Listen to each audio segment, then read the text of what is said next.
On est aujourd'hui le mardi 8 Sivan, on est le 14 juin et on est quelques jours seulement après la fête de Shavuot, la fête du don de la Torah, quelques jours pour nous puisque nous n'avons eu en Israël qu'un seul jour, dimanche, et pour un très grand nombre de ceux qui nous écoutent un petit peu partout dans le monde, en France en particulier, vous avez eu 2 jours, donc vous venez à peine de sortir. Vous étiez encore lundi en fête. Et bien évidemment, comme on l'avait déjà annoncé, on s'y était préparé, cette fête est absolument fondamentale, importante. Les cours qui ont précédé cette fête, et je pense, nous ont véritablement mis dans cette atmosphère puissante, profonde, qui est celle du don de la Torah. Et on est maintenant après, et en vérité, un après qui n'est pas si simple, qui n'est pas si extraordinaire que ça, à la différence des cours et des enseignements de la Torah, puisque l'après Shavuot nous ramène dans la réalité de plus en plus claire, bien qu'elle est de plus en plus aveuglante. Elle est de plus en plus claire en ce sens que, comme je le dis souvent, on a des fois envie de dire au maître du monde arrête, cache-toi, c'est trop clair, c'est trop visible, les signes, les mises en garde, les avertissements. Tu prends tellement de temps, sans doute dans ta bonté infinie, pour prévenir doucement le monde, le mettre en garde de ce qui est en train de se préparer, ce qui est en train de se passer. Et malgré tout, la clarté est de plus en plus lumineuse et d'un autre côté, l'aveuglement de plus en plus terrible. En ce sens que malgré tous les signes, malgré tous les avertissements, malgré le temps qu'il nous est donné pour se réveiller avant qu'il ne soit trop tard, on voit que les dirigeants d'une manière générale et le monde qui, comme des moutons, suivent aveuglément les dirigeants, tout le monde est frappé d'une cécité, d'un aveuglement inimaginable. Personne ne veut, ne peut, n'a le courage de voir véritablement le problème, de mettre le doigt sur le problème, et on continue à se bercer d'illusions en se disant non, c'est pas vrai, même si c'est horrible, ce n'est qu'un cauchemar n'est qu'un rêve, ça n'a pas de prix sur la réalité. Et je pense que finalement, une preuve de plus à ce que j'enseigne souvent, pour ne pas dire constamment, lorsque je dis que la Torah et l'histoire du peuple juif sont le microcosme de l'histoire de l'humanité tout entière, et que très souvent, ou pour ne pas dire constamment, les enseignements qui nous concernent, nous, sont en vérité des enseignements qui concernent dans l'esprit. Je ne parle pas du culte, bien sûr, comme j'ai déjà souvent expliqué, je ne parle pas des formes, je parle du fond. Dans le fond, les enseignements de la Torah concernent l'humanité tout entière. Et l'un des enseignements les plus, on pourrait dire, les plus actuels, qui fait partie des fameuses malédictions adressées au peuple juif, donc à l'humanité tout entière, comme je suis en train de le répéter.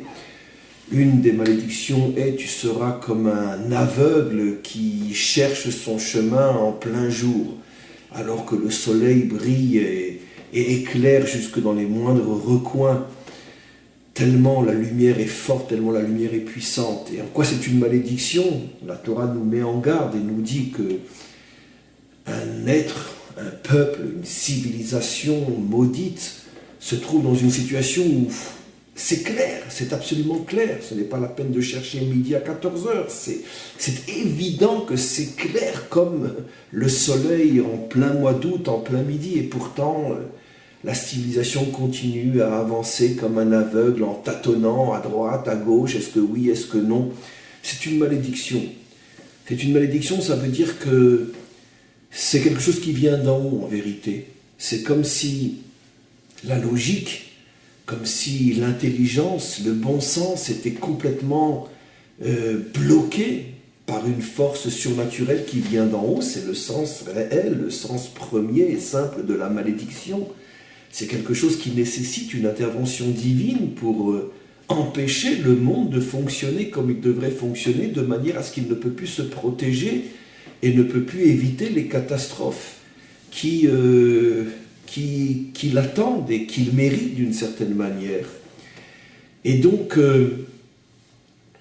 cette malédiction qui frappe notre génération et qui d'une certaine manière a frappé toutes les civilisations qui ont disparu, si on avait la possibilité d'apprendre l'histoire sans les livres d'histoire, car malheureusement les plus grands falsificateurs de l'histoire sont les livres d'histoire et les professeurs d'histoire, mais si on avait la possibilité d'apprendre l'histoire sans passer malheureusement encore une fois par toutes les falsifications de l'histoire, on s'apercevrait effectivement que chaque civilisation qui a disparu a été frappée par cette malédiction. C'est-à-dire que c'était clair, tous les signes étaient là, tout était déjà mis en place pour te mettre en garde. Si tu avais bien fonctionné, si tu avais été le propriétaire de ta logique, de tes sens, de ton bon sens, si tu avais eu la possibilité, parce que tout était clair. L'annonce de la disparition, on pourrait dire scintillait à l'horizon des décennies avant que ça ne se produise. Mais pendant toutes ces décennies ou ces années, tu étais frappé par la malédiction. Ça veut dire que quelque chose d'irrationnel, de complètement fou s'est passé, qui empêchait les hommes, les dirigeants, les peuples, de voir véritablement ce qui était en train de se préparer. Et donc, bien évidemment, l'histoire et les professeurs d'histoire n'enseigneront pas l'histoire de cette manière-là, parce que l'historien, par définition, a la pédance et la prétention et l'orgueil de pouvoir tout expliquer uniquement au niveau de causes et d'effets terrestres, logiques, démontrables et explicables. Mais c'est faux, c'est complètement faux. Parce que dans 100 ans, quand on parlera de notre civilisation qui est en train de disparaître et qui disparaîtra bientôt, se lèveront à ce moment-là de nouveaux historiens qui trafiqueront l'histoire et qui ne diront pas la vérité. Et on obtiendra une bonne note dans son devoir d'histoire en répétant les mensonges que le professeur aura enseignés. Mais nous qui vivons cette génération, pour les quelques-uns, les quelques dizaines, les quelques centaines peut-être, qui ne sont peut-être pas frappés grâce à leur mérite, qui ne sont pas frappés par cette malédiction, mais qui ne peuvent d'un autre côté rien faire pour empêcher ce qui doit se passer de se passer. Pour ceux qui ne sont pas frappés par cette malédiction, c'est clair qu'il n'y a aucune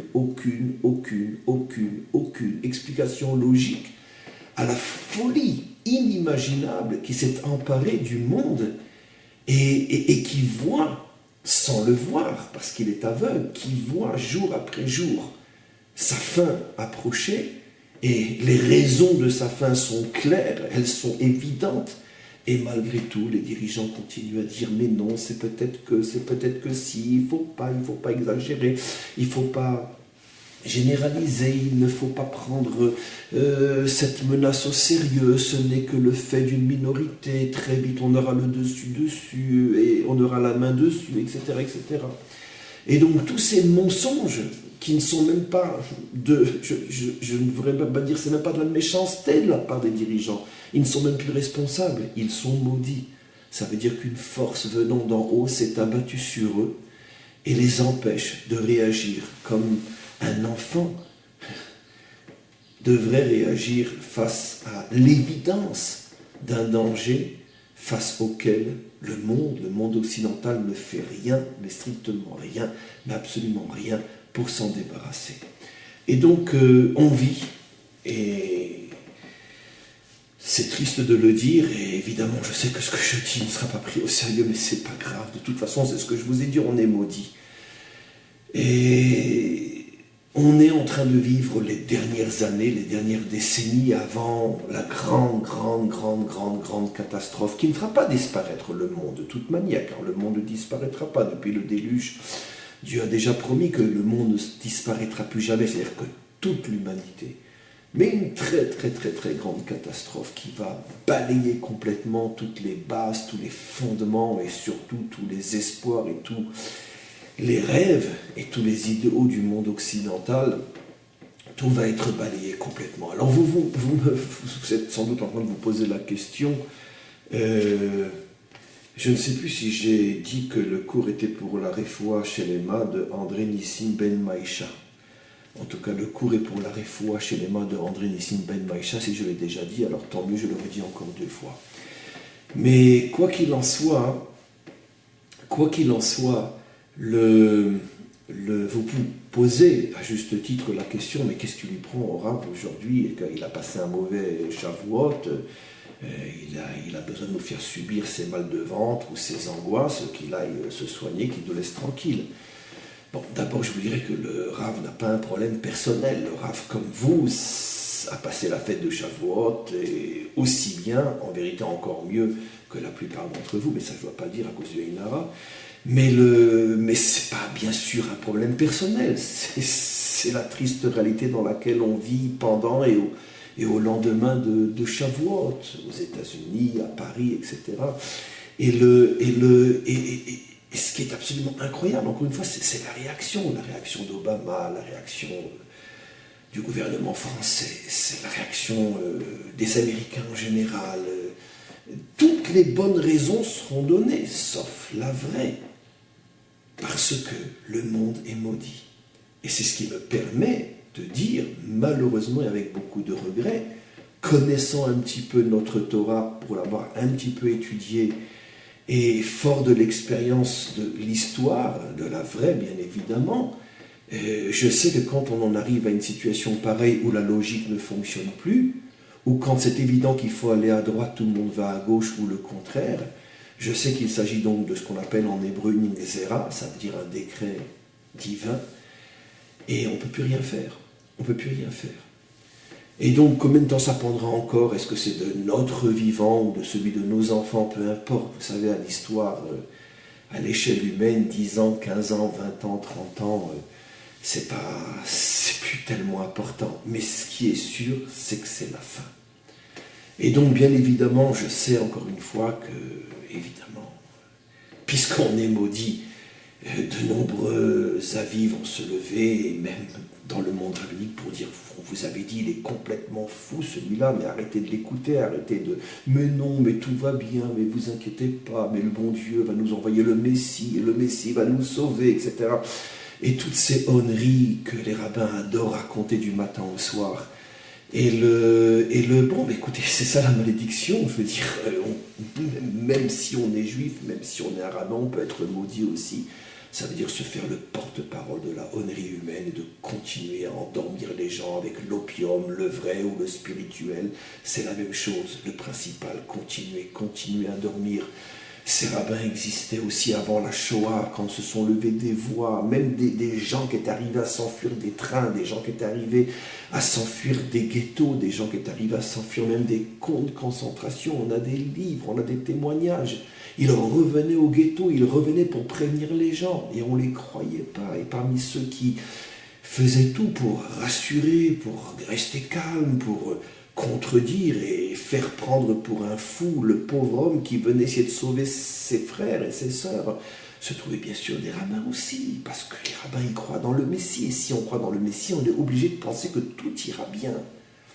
Et donc c'est pour ça qu'on continue à dormir. Oui, le Mashiach, non, le Mashiach est là, vous inquiétez pas, tout va bien. Bon, écoutez, on continue de toute façon, revenons à l'essentiel. L'essentiel, c'est qu'est-ce qui lui a pris de commencer son cours de cette manière-là? Quel est le rapport? Alors le rapport, il est très simple, on va le voir bien évidemment encore aujourd'hui. Le rapport, c'est que je n'ai pas fait exprès qu'il y ait un rapport. J'avais prévu, puisqu'on n'a que 2 jours cette semaine, on a mardi et mercredi, j'avais prévu de consacrer les 2 jours avant de reprendre le rythme normal la semaine prochaine. J'avais prévu donc de consacrer 2 jours à un approfondissement de quelques sujets de la paracha. Et c'est absolument phénoménal, c'est absolument incroyable, j'ai pas fait exprès, je vous le promets. Le passage que j'avais choisi est tellement lié à tout ce que je viens malheureusement d'introduire. Bon, j'ouvre une parenthèse, je vous demande un petit peu pardon de vous ouvrir un nouveau cycle d'études d'une manière aussi dramatique, Mais d'un autre côté, vous savez, quand quelqu'un est gravement malade, il y a deux genres de médecins qu'il peut aller voir. Il peut aller voir un médecin qui va lui mentir, il va lui dire, écoutez, bon, c'est pas très grave, on va s'en sortir. Bon, faites-moi confiance, etc. Et bon. Et puis bon, s'il suit ce médecin, c'est sûr qu'il va mourir. Et puis il y a un autre médecin qui lui, écoutez, dit la vérité. On sait que c'est d'ailleurs une discussion dans le milieu de l'éthique médicale, mais aujourd'hui tout le monde a tranché pour l'avis que je vais dire maintenant. Non, il faut dire la vérité aux malades. Il faut dire, écoutez, vous êtes dans une situation grave, c'est très grave, on va faire le maximum. On n'a aucune garantie, on ne sait pas. Et ne serait-ce que peut-être que parce que ça va réveiller des forces cachées, des forces, voire même un petit peu surnaturelles, qui se cachent à l'intérieur du malade et qui vont l'aider à s'en sortir. Quand une personne sait qu'elle est au pied du mur, au bord de l'abîme, à moins qu'elle soit maudite, mais si ce n'est pas le cas, parce que si elle est maudite, de toute façon, comme j'expliquais, elle ne pourra pas s'en sortir. Mais si elle n'est pas maudite, peut-être qu'elle va trouver en elle des forces surhumaines qui vont lui donner la possibilité de s'en sortir. Donc, je sais très bien que je prêche dans un désert et que de toute façon, 99,9% des gens qui écoutent ce que je dis ne me croiront pas, ne pourront pas et ne voudront pas me croire. Mais d'un autre côté, peut-être que certains vont prendre conscience, certains vont se réveiller, certains vont... Et chacun selon son destin, selon ce que le maître du monde aura décidé pour lui, en réveillant des forces et une volonté réelle de sortir de cette colonne vers la mort. Peut-être que un ici, un là et un ici, peut-être seront sauvés ceux qui le méritent véritablement. Mais je reviens encore une fois à ce que j'explique. Pourquoi? Alors, j'avais prévu donc de lire un passage aujourd'hui et demain encore autre chose. Un passage donc qui est dans notre paracha, je ne l'ai pas fait exprès véritablement. Et on va continuer le cours, on va le commencer après cette introduction très triste et très malheureuse. Donc on est dans la paracha Baalotecha, puisque ici en Israël on est dans Baalotecha. Et le verset dit la chose suivante. Vous savez que, entre autres, la paracha décrit la manière dont le peuple juif se déplaçait dans le désert, et donc très schématiquement, le peuple juif ne se déplaçait qu'à partir du moment où la colonne miraculeuse, je ne rentre pas dans les détails, c'est pas le sujet, ça ne nous intéresse pas, de toute façon tout ce qu'on pourra vous dire ce que c'était, c'est pas important, puisque personne n'y était pour savoir ce qui s'est passé. Mais disons que supposons qu'effectivement il s'est passé quelque chose, ce qui est sûr c'est que il y avait donc cette colonne au-dessus qu'on appelle ça de l'arche, du Aaron HaKodesh, de l'arche sainte. Et lorsque la colonne se levait et commençait à avancer, c'était donc le signe comme quoi il fallait donc se déplacer, aller ailleurs, suivre la colonne là où elle se poserait à nouveau. Bon, bien évidemment, tout ce que je viens de dire nécessiterait tellement d'explications que quelques millions de cours ne suffiraient pas, mais on se contentera de quelques secondes. Et donc, la colonne avançait, l'arche avançait elle aussi, et c'est comme ça donc qu'on savait qu'il fallait se déplacer jusqu'à ce que tout se repose. Alors maintenant, ce que le texte nous dit, c'est qu'au moment où l'arche commençait à se déplacer, Moshe récitait une prière, et on va voir, c'est très intéressant, parce que quel rapport, tout de suite, et surtout tout ce qu'on peut déduire de cette prière qui est très intéressante. Donc Moshe se mettait à faire une prière pendant les quelques secondes où l'arche commençait à se déplacer. Et qu'est-ce qu'il disait? Vaï binso Aaron, quand l'arche se mettait à se déplacer, Vayomer Moshe disait la chose suivante. Kuma Hashem ve'afutsu oivecha. Lève-toi Hashem, le lève-toi Hashem fait allusion au Aaron qui maintenant commence à se déplacer. Et donc, lève-toi Hashem ve'afutsu oivecha, afin que tes ennemis soient dispersés. Maintenant que l'arche se met en marche, alors tous les ennemis vont être dispersés. On va voir tout de suite le rapport, bien évidemment. Ve'anusu misanecha mipanecha, et que tous ceux qui te haïssent se mettent à fuir devant toi. Bon, il y a encore un autre verset après, mais ce n'est pas le sujet pour l'instant. Donc ce verset m'intéresse et surtout m'interpelle. Quel rapport? Quel rapport? Pourquoi cette prière? On aurait pu très bien imaginer une prière apparemment plus adapté à ce qui est en train de se passer. Maître du monde, tu nous emmènes vers une nouvelle destination, nous plaçons ta confiance en toi. Maître du monde, tu es notre leader. Maître du monde, tu es notre roi, puisque on se déplace selon les décisions du maître du monde, représenté par la nuée qui se pose ou qui avance. On aurait pu en profiter, puisque c'est le Aaron, c'est l'arche qui nous montre le chemin, on aurait pu profiter de l'occasion pour proférer une prière, une louange concernant la grandeur de la Torah. Torah, tu es notre lumière, tu es notre force, tatati, tatata, etc. Non, tout d'un coup, on parle des ennemis et de ceux qui nous haïssent, qui seront dispersés ou qui se mettront à fuir devant nous, représentés par l'arche qui marche au-devant de nous. Et donc, encore une fois, tout le monde comprend quel est le lien. C'est vrai que des ennemis et des gens qui nous haïssent, ça ne manque pas, mais pourquoi précisément maintenant? Alors, évidemment, vous imaginez qu'à une question pareille, on pourrait passer... Allez, je ne vais pas parler d'années-lumière, vous en avez assez de m'entendre constamment répéter la même chose.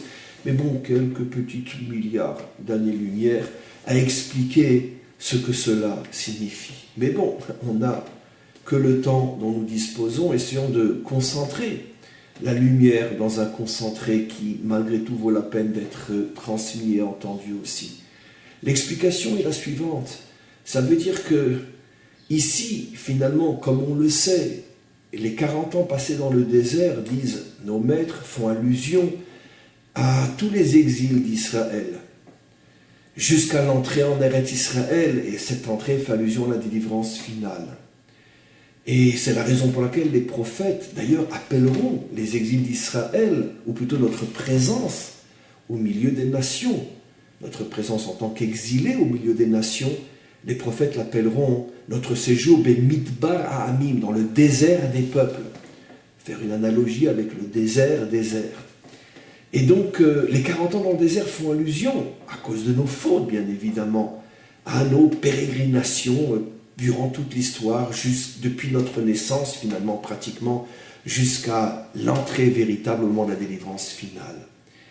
Et le peuple juif se déplace, et finalement, à chaque fois qu'il se déplace, se lèvent de nouveaux ennemis, se lèvent de nouveaux haïsseurs qui veulent le détruire. Et surtout parce que le peuple juif veut avancer avec la Torah à sa tête. C'est-à-dire que si le peuple juif avait accepté depuis fort longtemps de renoncer à la Torah, bien évidemment, il aurait disparu, il se serait assimilé, et surtout un peuple aussi petit que le nôtre, on n'a jamais été en tous les cas... Depuis très longtemps, je parle en millénaire, on n'a jamais été beaucoup plus que 10, 15, 20 millions. Donc c'est très peu. Aujourd'hui, je ne sais même pas si on est 10 millions dans le monde. Et donc, le peuple juif, évidemment, s'il avait renoncé à la Torah, aurait disparu. Mais au moins, en disparaissant, se serait assuré une mort vivante. Il serait mort parce qu'il n'existerait plus en tant que peuple juif, mais il serait vivant en ce sens, on lui aurait foutu la paix, on l'aurait laissé tranquille. Mais non, mais le peuple juif, dans son ensemble, bien évidemment, je ne parle pas sur le plan individuel, c'est loin d'être si vrai, si lumineux que ce que je le dis, mais c'est vrai que, vu au niveau de la globalité du peuple juif, le peuple juif n'a jamais, en tant que peuple, renoncé à la Torah. Il a toujours, jusqu'à aujourd'hui, considéré que la Torah était son leader, en ce sens que finalement elle est sa source d'inspiration et de direction. Et c'est ce qui a justement constamment fait se lever de nouveaux ennemis, de nouveaux haïsseurs. Je ne sais pas si on dit le mot haïsseur, mais enfin je traduis littéralement ce qui est marqué dans la Torah, Sanéra, donc celui qui te haït, je ne me rappelle plus comment on dit en français, peut-être oui, haïsseur. De nouveaux ennemis, de nouveaux haïsseurs qui ont essayé de bloquer ton chemin, de t'empêcher. Parce que le monde ne supporte pas ce leadership. Le monde ne supporte pas qu'Israël n'ait pas renoncé à cette forme de direction et de leadership, je ne sais plus comment on dit en français, dans son histoire. Mais jusqu'à quand vous allez laisser la Torah vous diriger ? Beaucoup, passionnément, presque pas du tout, mais en tous les cas, comme je l'ai expliqué, globalement jusqu'à aujourd'hui. jusqu'à aujourd'hui, le peuple juif, en tant qu'entité nationale, en tant que nation, n'a pas renoncé qu'à Dieu ne plaise à la Torah. C'est plutôt le contraire qui est vrai. De plus en plus de juifs reviennent à la Torah. Et donc ça attire, ça réveille toutes les haines et tous les ennemis possibles. Et donc le peuple juif, d'une certaine manière, jouit d'un statut très particulier où finalement la raison pour laquelle on le haït, c'est parce qu'il refuse de renoncer à la Torah. Alors évidemment, comme on va le voir, les peuples ne peuvent pas invoquer directement cette raison, parce que on ne peut pas, sous prétexte que le peuple juif a une foi, a un leadership auquel il refuse de renoncer, on ne peut pas justifier le fait de gazer et de brûler presque vifs 2 millions d'enfants. C'est pas possible. Donc, alors évidemment, ça c'est la vraie raison, nous dit la Torah. Il n'y en a pas une autre. Ça c'est la vraie raison. Maintenant, dans l'histoire, il va bien falloir, bien évidemment, habiller la vraie raison pour la masquer. Alors on va inventer toutes sortes de choses, peu importe, ils ont tué Dieu, ils complotent contre l'avenir du monde, c'est eux qui détiennent tout l'argent du monde, c'est eux qui sont la 5e colonne, c'est eux qui sont les grands, je sais pas quoi, les grands conspirateurs, ceux qui ont empoisonné les puits pendant le Moyen-Âge quand il y a eu la peste noire, c'est eux qui tuent les enfants pour prendre leur sang et le mélanger dans la matzah. Bref, c'est les bolcheviks, c'est les capitalistes, on va inventer, peu importe. Mais attention, je n'ai pas dit qu'il n'y a pas de voleurs, il n'y a pas de débauchés, pas de méchants chez nous, évidemment, mais excusez-moi, il y en a partout. Hein. Donc, c'est pas parce qu'il y a de grands criminels en France qu'on va dire que les Français ont tué Dieu, ou complotent pour détruire le monde. Non, on arrête les méchants et on les met en prison. C'est tout, je veux dire, mais les Français ne sont pas des voleurs. Mais par contre, tu prends un juif qui vole, les juifs sont des voleurs. Tu prends un juif qui complote, les juifs sont des comploteurs. Tu prends un juif complètement taré, les juifs sont des tarés. Donc il y a quelque chose ici absolument irrationnel. La Torah nous dit la vérité. C'est parce que vous ne renoncez pas à la Torah. Maintenant, peu importe les arguments qui vont être annoncés. Mais maintenant, regardez, laissez-moi voir Rashi, qui est beaucoup plus intéressant que ce que je dis. Rashi dit la chose suivante. Misanecha, ceux qui te haïssent. Comment Rashi va expliquer ceux qui te haïssent? Parce que le verset parle de 2 formes d'ennemis. Il parle de oivera, qui veut dire tes ennemis, et misanecha, ceux qui te haïssent. Alors pourquoi changer de terme? Pourquoi une fois oivera? Pourquoi une fois misanecha? Pourquoi tes ennemis, ceux qui te haïssent? Apparemment c'est la même chose. Et puis puisqu'apparemment c'est la même chose, pourquoi le répéter 2 fois? Donc Rashi, bien évidemment, est là pour nous expliquer ce que nous ne pourrons pas comprendre par nous-mêmes, et nous dit que, effectivement, le 2e terme, ceux qui te haïssent, fait allusion à quelque chose de plus particulier ou de plus précis que le terme général de oivera, de tes ennemis. Et de quoi parle-t-on? Ilou sonné Israël, ceux qui haïssent Israël, Shechol a sonné et Israël, et Rashi rajoute quelque chose de très mystérieux, très fermé, mais que quand on va être capable de le décrypter, va être en soi une explication extraordinaire. Rashi ajoute, Shechol a sonné et Israël, parce que celui qui haït Israël, sonné et lui she'amar ve'aya olam. Haït, en fait, celui qui a parlé pour créer le monde. Ça veut dire, en vérité, celui qui est Israël est le créateur du monde. Chez Nehemar, comme il est dit, ou misanecha nasurosh, lorsque ceux qui te détestent, toi, Dieu, lèvent la tête, à ce moment-là, comment continue le verset? Al-amecha yarimu sod. Sur ton peuple, ils sont en train de préparer un secret. Ils sont en train de se préparer, de comploter en secret. J'ai essayé de traduire mot à mot au début. Alors, un Rashi extrêmement compliqué. Il nous faudrait plus que 2 cours pour l'expliquer, bien évidemment. Un Rashi extrêmement mystérieux. On va aller doucement. Je vais d'abord répéter techniquement ce que dit Rashi, et au fur et à mesure, on va rentrer dans la profondeur de Rashi. Donc, Rachi nous explique que ceux qui te haïssent sont en vérité, ceux qui te haïssent, toi Israël, sont en vérité ceux qui ont un problème contre Dieu, ils le haïssent. Ce qui est très intéressant, c'est comment Dieu est appelé ici, quand on met en évidence ceux qui le haïssent. Rachi aurait pu simplement dire, celui qui haït Israël, c'est en vérité celui qui haït Dieu. Et pour le dire, il aurait pu dire en hébreu, ceux qui connaissent l'hébreu, ceux qui suivent mes cours vont comprendre, tout celui qui haït Israël haït Elohim, ou haït Havayé, ou haït tout simplement le maître du monde, etc. Il y a différents termes beaucoup plus fréquents pour parler de Dieu. Et là, tout d'un coup, ce qui est absolument incroyable, c'est que pour appeler Dieu, Rachi va utiliser une expression qui existe dans le judaïsme, même dans nos prières, mais qui est beaucoup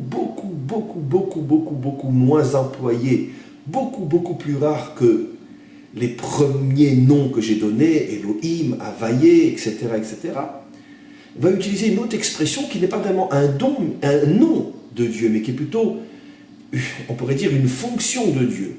C'est-à-dire, Mi she'amar vehaya ha'olam, traduction mot à mot, celui qui a parlé pour créer le monde. Donc celui qui haït Israël, c'est parce qu'en vérité, il haït celui qui a parlé pour créer le monde. Quel rapport? Qu'est-ce qui te prend, Rachi, d'appeler Dieu de cette manière-là dans le commentaire où tu es censé expliquer la raison pour laquelle Israël a tellement d'ennemis qui le détestent? Quel rapport? Encore une fois, je me répète, mais c'est très important, je veux bien que vous compreniez la question, parce que elle est immense, la question. J'allais dire c'est une bombe atomique, j'en ai marre des bombes atomiques. Mais c'est une question immense. Qu'est-ce qui te prend, Rachi? C'est comme si quelqu'un, il a un nom, voilà, moi je m'appelle Chaim, tout le monde le sait, j'ai un deuxième nom, c'est Akiva. Bon, ben, je veux dire, si tout d'un coup, on m'appelle jamais Akiva, rarement, si tout d'un coup quelqu'un va m'appeler Akiva, je vais me poser la question, tiens, pourquoi tu ne m'appelles pas par mon nom que tout le monde connaît, que tout le monde utilise, pourquoi tu ne m'appelles pas mon deuxième nom? C'est pas normal, donc il y a forcément un message. Ici, exactement de la même manière, comme le vrai nom de Dieu, c'est pas celui qui a dit et qui a créé le monde, ça c'est une phrase, c'est plus un nom. Si Rachi l'utilise ici, c'est que forcément, il veut nous transmettre un message. N'oublions pas que les maîtres d'Israël disposent de très peu de temps et de très peu de mots pour nous transmettre des choses infinies. Donc ils ont le génie de trouver les mots, les lettres, les espaces entre les lettres qui en quelques mots, en quelques lettres vont transmettre l'infini. C'est ce qu'il y a de fabuleux dans les maîtres d'Israël, c'est du jamais vu dans l'histoire humaine. Une chose pareille.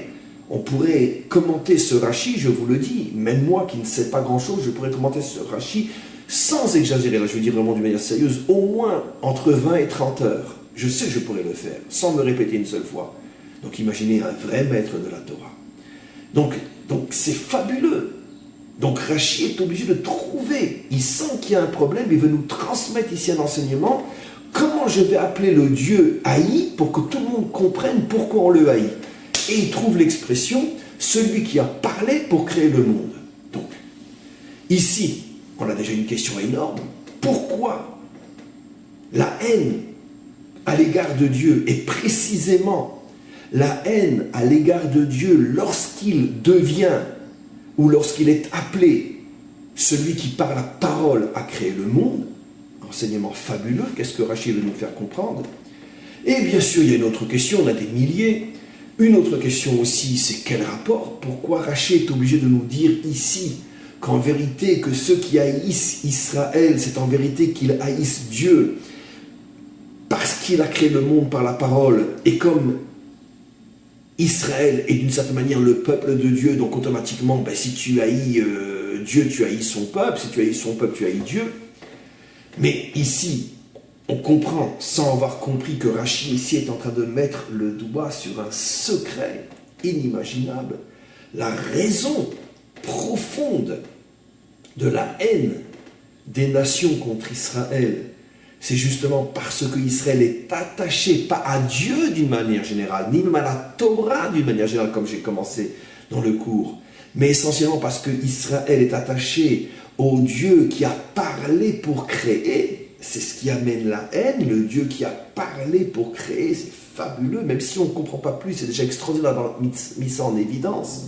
Comme je dis souvent, mieux vaut rester sur une question extraordinaire que sur une mauvaise réponse. Rien qu'admirer déjà la mise en évidence du problème, comme Rachi le fait. Rachi nous révèle le secret de l'histoire de l'antisémitisme. C'est parce que vous, Israël, vous êtes attachés à un Dieu qui a créé par la parole, c'est pour ça qu'on vous haït. Malgré tout, on n'a rien compris, car qu'est-ce que ça veut dire un Dieu qui a créé par la parole? En quoi ça énerve les gens? Pourquoi c'est Israël qui devrait payer pour le bon Dieu? Après tout, Israël n'existait pas lorsque le bon Dieu a créé avec la parole. Pourquoi c'est nous qui devons prendre? Vous me direz, bon, parce que c'est normal, hein, vous êtes juifs pour ça. Mais bon, à part la plaisanterie. Autre question, et je vais commencer par celle-là, c'est la fin du Rachi. Rachi rapporte une preuve du roi David lui-même dans les psaumes, que lorsque l'on haït Dieu, c'est en vérité, cette haine, elle touche et elle est dirigée contre Israël aussi, et vice-versa. Si tu haïs Israël, tu haïs Dieu. C'est parce que David, dans un verset, nous dit « Misanecha nasurosh » David s'adresse à Dieu dans ce verset, dans ce psaume, et il lui dit « Regarde, tous ceux qui te haïssent ont relevé la tête. » Ça veut dire « s'attaque à toi ». Et comment il s'attaque à toi, dit David? Ve'al amecha yarimu sod, parce qu'ils sont en train de comploter dans le plus grand secret contre ton peuple, pour le faire disparaître, comme aujourd'hui, etc.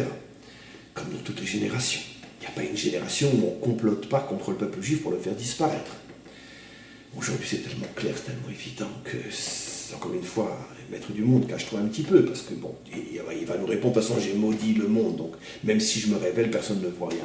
Oui, mais moi, je ne suis pas maudit, maître du monde, et moi, je vois, des fois, tu m'enlèves mon libre arbitre, parce que c'est trop clair, et des comme moyen, il y a quand même pas mal encore dans ce monde. Arrête, on n'a plus de mérite à te servir, c'est trop clair que tu existes, toi qui diriges le monde. Bon, j'arrête la plaisanterie, mais quoi qu'il en soit, voilà ce que dit le verset.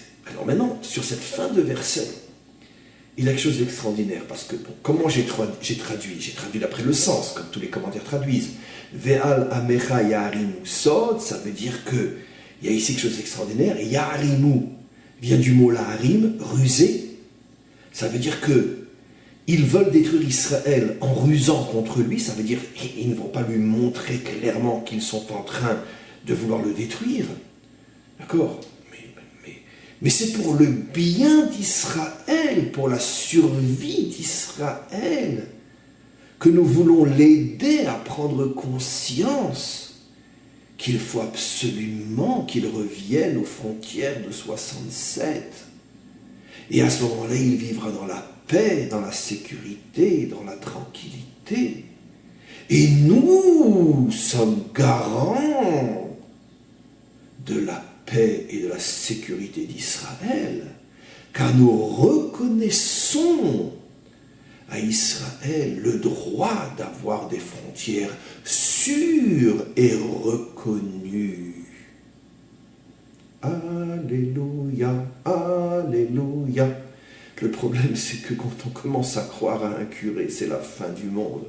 Un rabbin aussi, peu importe. Parce qu'ils ne font que parler. Et demain, ils seront dans le trou, ils ne sont plus là, et qui va être le garant de leurs engagements auxquels eux-mêmes ne croient pas? Vous savez, surtout que tout le monde sait ce qui va se passer. On fait la paix avec les uns, et puis après, les autres viennent et prennent leur place, Hamas par exemple, ou demain Al-Qaïda, ou demain Daesh, et puis les autres qui vont massacrer leurs frères pour prendre leur place, comme le Hamas a fait à l'OLP à Gaza, mais ça tout le monde l'a déjà oublié bien sûr. Après le Hamas nous dit, mais moi j'ai pas signé ces accords de paix, hein. Moi j'ai pas signé, moi c'est l'OLP, et l'OLP où ils sont, ben, on les a massacrés. Et vous savez comment ça fonctionne chez eux, hein, je veux dire, ni père ni mère, hein, je veux dire, donc tout est déjà prévu à l'avance. Et puis après bien sûr la France dira, oui mais... Et puis en attendant qui c'est qui va se débrouiller tout seul avec des frontières pas du tout sûres et plus du tout reconnues, ben, c'est les Juifs, bien évidemment. À titre d'exemple, d'accord, de la ruse. Donc on veut qu'avance le processus de paix, bien évidemment.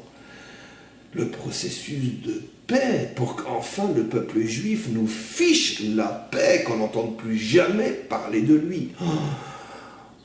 Le roi David, il avait déjà tout vu à l'avance. Yaharimou, ils viennent avec ruse. Mais Sod, le mot qui m'intéresse, c'est le mot de la fin. Al-Amecha Yaharimou Sod. Sur ton peuple, il ruse.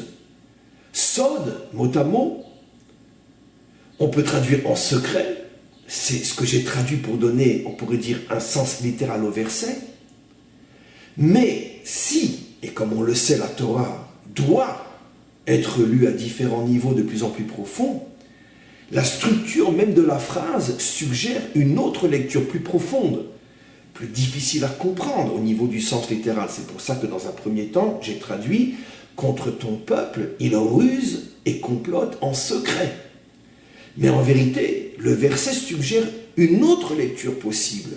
« Al-Amecha Yaharimou », regardez comment je vais lire, « Sur ton peuple, il ruse », c'est-à-dire contre ton peuple, il ruse. Ils ne viennent jamais avec, on pourrait dire, de vrais arguments tels qu'ils les pensent. D'accord ? Non, bien sûr, on refait la paix avec l'Iran, ou plutôt on n'est plus fâché avec l'Iran, c'est pour assurer la stabilité au Proche-Orient, etc., etc., etc., etc. Bref, d'accord, on continue. Le printemps arabe. Ah oui, le printemps arabe. Ah oui, le droit au peuple, à l'autodétermination, etc., etc.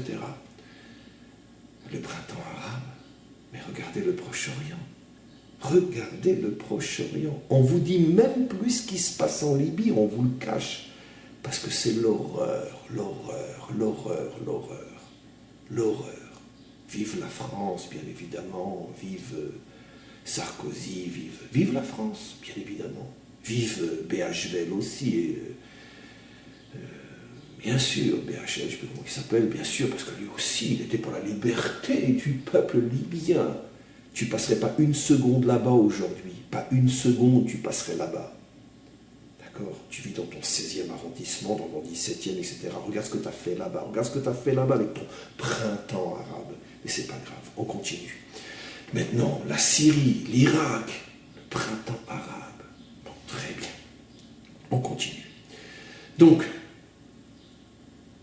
tout ça, c'est la ruse. La ruse dont le but final, la destruction du peuple juif. Je ne dis pas que c'est la seule et unique raison, mais elle est largement prise en compte, celle-là, parce qu'avec un Proche-Orient tel qu'on a aujourd'hui, on a tout lieu d'espérer qu'à vision humaine, le peuple juif ne va pas durer longtemps encore. Donc, le monde occidental sait très, très, très, très, très bien ce qu'il fait. Très, très, très bien ce qu'il fait. Maintenant, je reviens maintenant sur la suite du verset. Yaharimou Sod. J'ai traduit encore une fois, je sais que je me répète, par il complote d'une manière rusée en secret. Mais en vérité, encore une fois, je vais enfin l'expliquer, c'est pas la seule lecture possible. Yaharimou Sod peut être lu, il complote, il ruse et complote. Sod, c'est-à-dire virgule, Sod, c'est un secret. Pas en secret, mais c'est un secret, dans la mesure où l'hébreu est extrêmement flexible, souple, et l'hébreu est une langue qui s'écrit avec énormément peu de suffixes et de virgules. Il n'est pas marqué en hébreu, il complote en, le mot en, secret, mais il est marqué en hébreu, il complote secret. Encore une fois, pour la bonne lecture, on rajoute le en, et c'est juste sur le plan littéral. Mais si on veut comprendre plus profondément, il n'est pas dit il complote en secret, mais il complote secret. Qu'on pourrait donc comprendre, il complote, virgule, secret, mais c'est un secret. Ça veut dire que c'est un secret, et quelle est la véritable explication? Ça veut dire que c'est incompréhensible. Mais c'est incompréhensible, c'est un sort, c'est incompréhensible. Pourquoi il s'acharne contre nous? C'est incompréhensible. J'explique. Tout celui qui est habitué un petit peu à la Torah sait que le sod, ce qu'on traduit en français pas forcément d'une manière juste par secret, le sod fait allusion à un aspect de la connaissance qui est complètement au-dessus de l'intelligence humaine. C'est pour ça qu'en hébreu, le sod s'appelle la Kabbalah, qui veut dire recevoir. Ça veut dire où tu reçois de tes maîtres, où tu reçois d'en haut, où tu ne pourras pas atteindre ce niveau de connaissance. Parce que les secrets de la Torah, par exemple, sont un niveau de perception que l'homme ne peut pas atteindre par son seul et unique effort, aussi grande soit son intelligence, aussi grand soient ses mérites. C'est pour ça que nos maîtres appellent le dévoilement des secrets de la Torah Kabbalah, qui veut dire recevoir, pour dire que si tu n'as pas quelqu'un qui t'a transmis, tu ne pourras pas y arriver par toi-même. Parce que c'est au-dessus de tes capacités. Donc le sod fait toujours allusion à quelque chose qui est complètement au-dessus de la logique humaine, aussi grand soit l'homme. Le sod commence là où s'arrêtent les capacités intellectuelles de l'homme. À ce moment-là commence le sod. Et donc, revenu au verset, la Torah veut nous faire comprendre la chose suivante. Cet acharnement des nations contre Israël est un sod. Ça veut dire qu'il n'y a pas d'explication, apparemment, logique, cartésienne, à cet acharnement contre nous. C'est absolument impossible à comprendre. C'est un sod. C'est-à-dire que pour le comprendre, il faut que ça te soit révélé. Mais ni les historiens, supposons même qu'il y en ait des vrais, ni les historiens, ni les livres d'histoire, ni les psychologues, ni les sociologues, ni même les rabbins, personne ne peut comprendre ce qui se passe, sauf ceux qui méritent de recevoir la révélation qui se trouve au niveau du sod. Tellement le mystère est mystérieux. Alors, vous pensez bien que, là aussi je vais me répéter avec mes lourdeurs, sur un sujet pareil, on pourrait disserter pendant... On se retrouvera dans quelques millénaires, je n'aurais pas encore commencé. Mais c'est vrai. Mais, malgré tout, je vais essayer de donner un vague aperçu de ce que cela pourrait dire. Je vous pose une question. Tout à l'heure, j'ai évoqué, pendant des millénaires, les Juifs se sont fait massacrer. Au nom de quoi? Au nom d'accusations proférées contre lui, mais qui finalement faisaient allusion à des choses improuvables. Et ça marchait très bien. Les Juifs ont tué Dieu. Très bien. Je veux dire, 200, 300 ans après, 500 ans après, 1000 ans après, quelqu'un était là-bas pour savoir ce qui s'est passé vraiment. Tout le monde sait que, comment on appelle ça, la crucifixion, tout le monde le sait, est un supplice romain. Là, j'arrive plus à parler parce que ça me met tellement en boule que j'arriverai pas à le dire. C'est-à-dire que les Romains qui ont tué Jésus sont eux devenus après les porte-paroles de Jésus. Non mais attends, l'Église romaine, non mais attends, et nous les Juifs, c'est nous les coupables. Non mais j'y arriverai pas, je n'y arriverai pas. Bon, Maître du monde, redonne-moi des forces, je n'y arriverai pas. Allez, calme-toi, Chaim, calme-toi. Le monde est une véritable cochonnerie, mais c'est pas grave. Calme-toi, Chaim, calme-toi. Donc, je reviens. Donc, il est mort crucifié. S'il est mort, et s'il a existé, parce que ça reste encore à démontrer, mais peu importe. Bon, allez, oulala, qu'est-ce que j'ai pas dit, c'est pas grave, oulala, c'est pas grave. Non, en vérité, quand je dis est-ce qu'il a existé, etc., je ne parle pas du personnage. Mais le personnage était un petit juif, c'était un petit youpin, comme vous et moi, je veux dire, un petit juif, un sale petit juif que les Romains n'aimaient pas du tout. Il avait le nez crochu, il avait des mains comme ça, il était un petit peu bossu, un youpin, quoi. D'accord? Maintenant, le Fils de Dieu, c'est sur ça que j'ai dit, est-ce qu'il a existé, est-ce que si, bon, tout ça, je veux dire, il faut croire 2 ou 3 tordus qui l'ont dit, mais je veux dire, c'est tout, je veux dire. Parce que 2 ou 3 juifs, qui étaient aussi des juifs, n'oublions pas, ont dit que le Fils de Dieu est mort, et en plus eux-mêmes disent qu'il est mort d'une manière qui est un supplice romain, on n'a pas de preuve que c'était le Fils de Dieu. Je parle de preuves réelles, tangibles, concrètes. On n'a aucune preuve que ce sont les Juifs qui l'ont exécuté, puisque tout le monde est d'accord qu'il a été crucifié, il n'y a que les Romains qui crucifiaient. D'accord, chez nous, ça n'existe pas la crucifixion. En plus, ceux qui lisent nos textes savent, car c'est marqué dans le Talmud depuis bien avant sa mort, c'est marqué que depuis des décennies, le peuple juif n'accomplissait plus la peine de mort, déjà plus de 40 ans avant la destruction du temple, et d'après des avis d'autres encore. Donc, c'était plus pratiqué chez nous, de toute manière. Mais bon, mais ça, vous me direz, bon, il n'y a que ceux qui lisent le Talmud qui le savent. Hein. Nous, on ne peut pas dans le Talmud, on le brûle, le Talmud. Bon, on continue. Bref, donc, premier genre d'accusation. Bah, je veux dire, 1000 ans après, je veux dire, quand les villageois sortent de la messe du dimanche matin et rentrent dans le ghetto juif pour massacrer tout le monde, on a l'impression qu'ils viennent de voir vraiment qu'on a pendu Jésus, quoi. On a vraiment l'impression que c'est comme s'ils venaient de le voir, hein. Et je pense que même si on avait violé leur femme, ils n'auraient pas réagi avec une telle férocité. Donc tout ça, sur des croyances complètement ahurissantes. Après, autre exemple. Les Juifs ont empoisonné les puits pendant le Moyen-Âge, il y a eu la peste noire. Il y a quelqu'un qui a vu un Juif mettre du poison dans tous les puits d'Europe. Quelqu'un l'a dit, donc automatiquement on massacre comme si on l'avait vu. Je saute, bien sûr, des exemples. Les Juifs font de la matzah à partir du sang des enfants catholiques. Je veux dire... Quelqu'un a vu un juif prendre un enfant et verser son sang, le presser comme un citron. Non. Mais pourtant, des millions le croient et massacrent le juif comme s'ils venaient de voir que... Qu'est-ce que je veux vous expliquer, mes amis? Que quand il s'agit de massacrer les juifs, on n'a pas besoin de preuves réelles, on n'a pas besoin de la réalité. Quelqu'un invente n'importe quoi. N'importe qui invente n'importe quoi, aussi irrationnel, aussi fou que ce soit, ça marche. Vous me direz, oui, on le sait, qu'est-ce que tu veux nous dire? On le sait. Non, mais regardez maintenant aujourd'hui. Mes amis, je vous pose la question.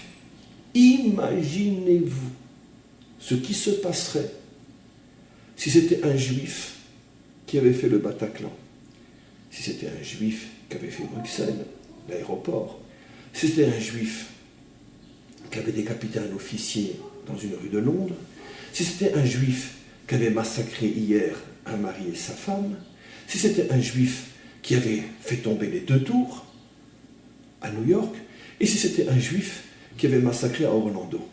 Un seul. En plus, supposons que ce soit le même à chaque fois. À l'heure où je parle, il n'y aurait plus un juif sur terre. Il n'y aurait plus un. Plus un. Et aujourd'hui, je parle d'aujourd'hui, hein. Je ne parle pas de l'époque des Cosaques. Pourquoi ? Parce que si en inventant des sornettes sur le peuple juif, que jamais personne n'a démontré, parce que tout simplement ça ne peut pas être démontrable, puisque c'était des mensonges depuis le départ, si sur des fantasmes, on a massacré des millions d'hommes, de femmes et d'enfants, imaginez-vous que ça soit un juif qui ait fait tomber les 2 tours ou qui est massacré à Orlando. Imaginez-vous que ce soit un juif qui a été l'auteur du massacre à Bruxelles. Imaginez-vous. Quand sur des fantasmes, on tue des millions de juifs, imaginez-vous si c'était un juif. Le même a pour raison des juifs différents, ce qui fait que ça pourrait multiplier la thèse de, vous voyez, ce peuple de démons. Et voilà que aujourd'hui le monde a la preuve qu'il y a des milliers, des dizaines de milliers, des centaines de milliers, peut-être quelques petits millions, je ne dis pas des dizaines de millions, ni des centaines de millions, mais quelques petits millions, allez, on va dire 3-4 millions, sur presque 2 milliards, c'est peu, mais il y a sans doute potentiellement quelques petits millions d'hommes et de femmes qui ont juré de faire disparaître l'Occident. Et quelle est la réaction ? Pas d'amalgame, pas de si, non, il faut les comprendre, des enfants des cités, bon, ils sont en quête de quelque chose, les valeurs occidentales ne leur donnent pas ce que... Oh, les pauvres, oh, on va presque les plaindre, oh, c'est nous les Occidentaux les responsables, oh. Mais c'est absolument fou. Mais qu'est-ce que je suis en train de dire ? Mais le pire, c'est que c'est vrai. On est presque en train de les excuser, de leur demander pardon. Et à combien plus forte raison qu'on risque en aucun cas de faire des amalgames, qu'à Dieu ne plaise. Si un seul youpin avait été derrière, le milliardième de ce qui se passe depuis des décennies en Europe et en Occident, un seul youpin avait été derrière, il n'y a plus un juif sur terre aujourd'hui. On n'aurait pas eu besoin de chercher des excuses et des trucs et des machins et de la compréhension, les youpins à mort. Alors les juifs n'ont jamais fait de mal à personne. Ils n'ont jamais massacré un policier et sa femme. Ils n'ont jamais tiré à bout portant sur 50 jeunes hommes et jeunes femmes. Ils se sont jamais fait exploser dans des aéroports. Ils n'ont pas fait tomber les 2 tours. Et puis, les Juifs sont malgré tout, jusqu'à aujourd'hui, les responsables de tout. Voici que la France, qui est en train de s'écrouler, de s'effondrer, et demain on pourra même plus dire nos ancêtres les Gaulois, car il n'y aura plus personne pour le dire. La seule préoccupation de la France aujourd'hui, c'est de relancer le processus de paix. Je vais vous expliquer pourquoi, mais ça surtout ne le dites pas que je le sais. Expliquez pourquoi. Parce qu'en vérité, la France, enfin cette France, qu'est-ce qu'elle pense? En larguant les Juifs, ils vont nous foutre la paix. Et puis tout d'un coup, il était en train de dormir, son téléphone rouge a sonné. Il dit « Allô ?» C'est truc au téléphone. Si tu lâches pas les youpins, ça va sauter chez toi. T'as 3 jours pour relancer le processus de paix, sinon, alors le Bataclan va se multiplier par 1000. Et au bout de 3 jours, par souci de la paix dans le monde, nous allons relancer le processus de paix. Parce que bien évidemment, c'est des Juifs qui foutent la pagaille dans le monde entier. C'est pour ça qu'on tient à relancer le processus de paix. Parce qu'on pense qu'en jetant un os au chien, peut-être qu'il va arrêter d'aboyer. Mais ce que tu ne sais pas, monsieur la France, c'est que tu n'as rien compris à la mentalité du chien. C'est que plus tu as peur de lui, et plus il se renforce, et plus il mord, et plus tu précipites ta mort. Et donc de larguer les Juifs te sert strictement à rien. Strictement à rien. Mais ça, le problème, c'est que ça fait longtemps que dans la tête de la France, ou d'une certaine France, il n'y a plus de cervelle. Et c'est pour ça que ça ne fonctionne pas comme ça devrait fonctionner. Malédiction.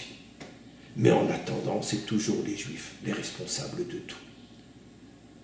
C'est pour ça que David, Améler, le roi David, dit c'est un sort, c'est incompréhensible. Mais comment font-ils pour s'acharner sur nous à partir de rien, alors que quand ils ont des preuves irréfutables de la présence d'un ennemi visible qui dit clairement qu'il veut détruire le monde, malgré tout on ne fait rien, on lui trouve des excuses, on ne fait pas d'amalgame.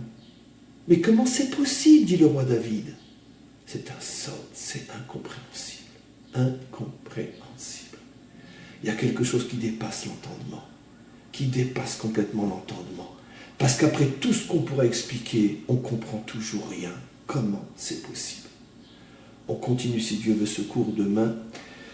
Je ne vous ai pas laissé poser de questions aujourd'hui, mais par contre, demain, oui, le cours sera un petit peu moins long demain, de manière à ce qu'on puisse poser peut-être plus de questions. Donc, ce que je vous invite à faire, c'est que toutes les questions que vous auriez pu poser sur ce cours aujourd'hui, ou que pour ceux qui ne l'écoutent pas en live, qui l'écouteront en différé, et qui l'écouteront peut-être en live demain, alors préparez vos questions, parce que demain, je vous préviens à l'avance, il n'y aura qu'une demi-heure de cours pour résumer et compléter ce que j'ai dit, mais le cours sera essentiellement demain un cours de questions sur ce sujet extrêmement important. En attendant à toutes et à toutes une très bonne journée, et encore une fois, le cours était pour la Refoua Shelema de André Nissim Ben Maïcha.